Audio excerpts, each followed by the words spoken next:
જે હાર્દિકભાઈ પીએફ બાબતે આજે ખુલાસો થયો છે ડેપ્યુટી અધિકારીનો, એ બાબતે આપ શું કહેવા? આજે જે રીતના મ્યુનિસિપલ કમિશનર શ્રીનો વિડીયો જોવામાં આવ્યો, એ આખો વિડીયો જોયા પછી એવું લાગી રહ્યું છે કે કદાચ તેમણે આ પ્રેશરમાં આવીને કરી હોય એવું દેખાઈ રહ્યું છે. કારણ કે તેમણે જે મેં મુદ્દા ઉઠાયા છે કે વર્ષ 2011 થી પીએફ કર્મચારીનું કાપવામાં આવેલું નથી, તે તેમણે કહ્યું હકીકત છે, કાપવામાં નથી આવ્યું. બીજો મુદ્દો એવો છે કે તેઓએ કાપ્યું નથી, તો આ સ્કીમ ભારત સરકારની છે. વર્ષ 2011માં જ્યારે પીએફ નંબર લાગ્યો ત્યારે 45 થી 55 કર્મચારીઓનો પીએફ કાપવામાં આવ્યો અને અત્યારે હાલ માત્ર નગરપાલિકા અને હાલની મહાનગરપાલિકાના ચોપડા ઉપર માત્ર 13 જ કર્મચારી છે. એટલે સંસ્થાને, કોઈ પણ સરકારી સંસ્થા છે એને પીએફ નંબર લાગ્યો હોય તો તેના તમામ કોન્ટ્રાક્ટરો કે જેવા છે, રોડ કોન્ટ્રાક્ટર હોય, ડ્રાઈવરોના કોન્ટ્રાક્ટ પર રાખ્યા હોય, ગટર સફાઈ કરાવડાવી હોય કોન્ટ્રાક્ટ પર, કાચની સફાઈ કોન્ટ્રાક્ટ દ્વારા કરાવવામાં આવતી હોય, લાઇટો રિપેરિંગ માટે, લાઇટો નાખવા માટે કોન્ટ્રાક્ટર રાખવામાં આવ્યા હોય કે સિક્યુરિટીના કોન્ટ્રાક્ટર હોય, એ તમામે તમામ કોન્ટ્રાક્ટ પરના માણસનો પીએફ ગુજરાત સરકારના લઘુત્તમ વેતન કે જે દર 6 મહિને સરકારમાં વધારો થાય છે તેના ઉપર કાપવું ફરજિયાત છે. એટલે આજે ડેપ્યુટી મ્યુનિસિપલ કમિશનરે એવું તો કહી જ દીધું કે અમે ભર્યું નથી, જે હકીકત બોલી ગયા છે. પરંતુ જે ભર્યું નથી એ ક્યારે ભરશે? ગુજરાત સરકારનો લઘુત્તમ વેતન મુજબનો પગાર ક્યારે આપશે? સાહેબ, તમે કોઈને પગાર ચિઠ્ઠી નથી આપતા, તમે કોઈને મિનિમમ વેજ પ્રમાણે પગાર નથી આપતા.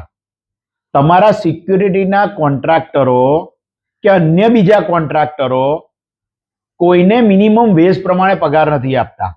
અત્યારે હાલ જે 2 એજન્સીઓ આવી છે અને જેમાં 101 માણસ છે એ ગુજરાત સરકારનું લઘુત્તમ વેતન સાચવે છે, પણ જે નથી સાચવતા તેનો ખુલાસો તમે કેમ નથી કરતા? આજ દિવસ સુધી જે નગરપાલિકાના કોન્ટ્રાક્ટરોનો પીએફ કાપવામાં નથી આવ્યો તેનો ખુલાસો કરો સાહેબ.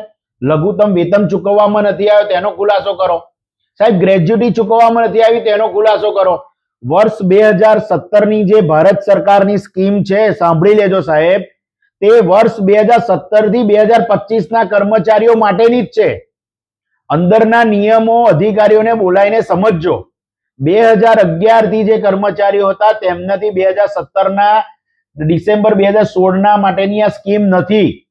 એટલે તમામે તમામનો રેકોર્ડ તમારે બનાવવો પડશે અને આ નડિયાદની પ્રજા વચ્ચે અમે હિસાબ માંગીશું, તમારે રજૂ કરવું પડશે. તમે ખોટી પ્રેસ કોન્ફરન્સો પ્રેશરમાં આવીને કરી રહ્યા છો.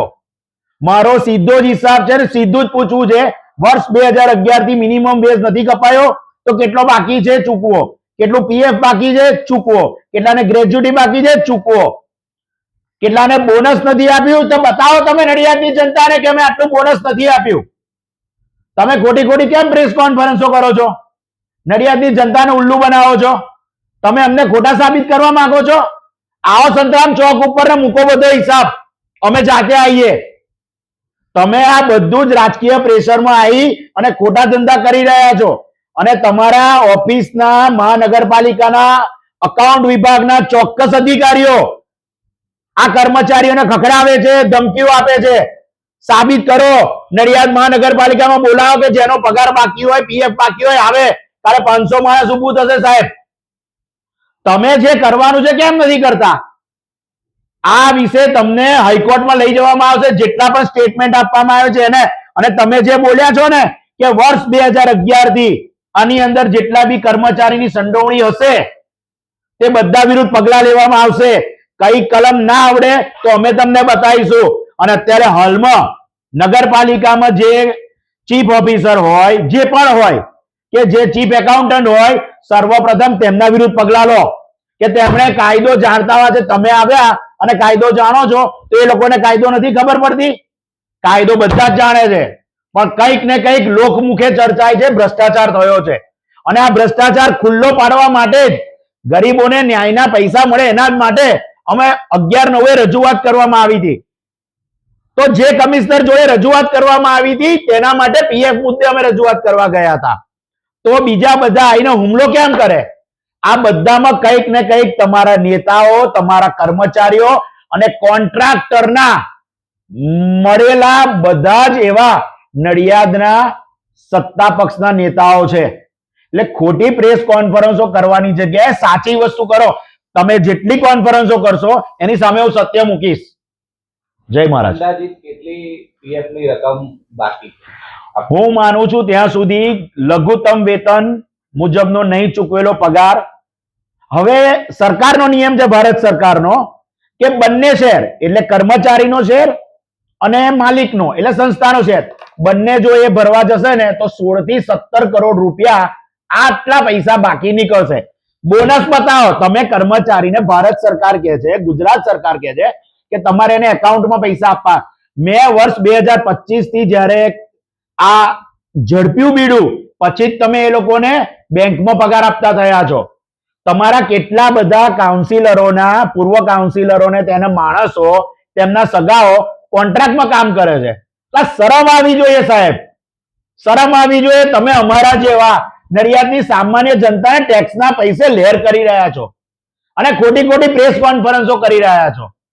મને કલેક્ટર સાહેબને અમે જ્યારે આવેદન આપવા ગયા હતા ત્યારે એવું કહ્યું હતું, વિનમ્ર કમિશનર શ્રી આવશે પછી એનો ઉકેલ લાવવામાં આવશે. તમે જુઠ્ઠો ઉકેલ લાવો છો. તમે ખોટું કરો છો.